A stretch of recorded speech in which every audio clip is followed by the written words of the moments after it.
കണ്ണൂർ മുൻ എ.ഡി.എം നവീൻ ബാബുവിന്റെ മരണം ആത്മഹത്യയായെന്ന് വ്യക്തമായ സൂചന നൽകുന്ന പോസ്റ്റ്മോർട്ടം റിപ്പോർട്ട് പുറത്ത്. സംശയകരമായ പരിക്കുകൾ ശരീരത്തിലില്ലെന്നും പോസ്റ്റ്മോർട്ടം റിപ്പോർട്ടിൽ പറയുന്നു. അതേസമയം ഇൻക്വസ്റ്റ് നടപടികൾ മുൻകൂട്ടി അറിയിച്ചില്ലെന്ന് നവീനിന്റെ ബന്ധു അനിൽ പി നായർ പറഞ്ഞു.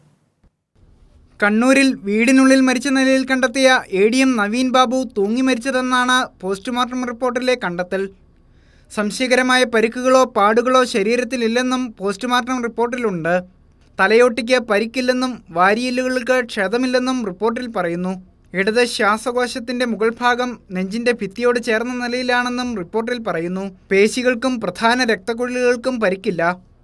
തരുണാസ്ഥി, കശേരുക്കൾ എന്നിവയ്ക്കും പരിക്കില്ലെന്നും അന്നനാളം സാധാരണ നിലയിലായിരുന്നുവെന്നും റിപ്പോർട്ട് വ്യക്തമാക്കുന്നു.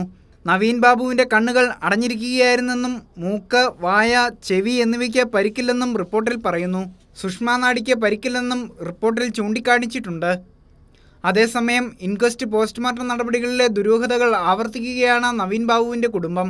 ഇൻക്വസ്റ്റ് കുടുംബത്തെ അറിയിച്ചില്ലെന്ന് നവീൻ ബാബുവിന്റെ ബന്ധു അനിൽ പി നായർ പറഞ്ഞു. പോസ്റ്റ്മോർട്ട ശേഷം ആന്തരികാവയവങ്ങൾ സൂക്ഷിച്ചിട്ടില്ലെന്നും ഇക്കാര്യത്തിലും വീഴ്ച സംഭവിച്ചെന്നും അനിൽ പി നായർ പറഞ്ഞു. കൈരളി ന്യൂസ്, പത്തനംതിട്ട.